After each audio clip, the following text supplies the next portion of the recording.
কি হয়েছে বাবা? কি খাইছো তুমি?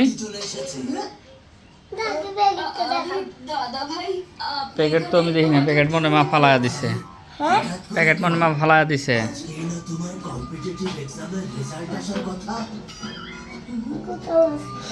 কোথাও নাই।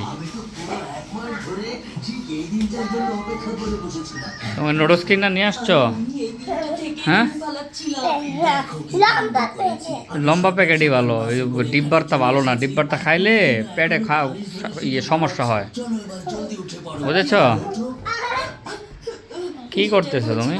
সেটাই হয়েছে। স্কুলের এক্সামে গাড়ি ধাক্কা দিয়ে পাস করে কম্পিটিটিভ এক্সামে কিভাবে যে ফার্স্ট হবো, হচ্ছে আজ নাস্তায় দাদা ভাইয়ের বকাই খেতে হবে। এরকম করে না বাবা। কম্পিটিটিভ এক্সাম হওয়ার আগ পর্যন্ত তুমি ক্রিকেট খেলবে না, শুধু বইয়ের সাথে খেলবে। টিভি বন্ধ করে দিব এখন। তোমাকে তো জানিয়ে দিয়েছি, এখন গিয়ে ওই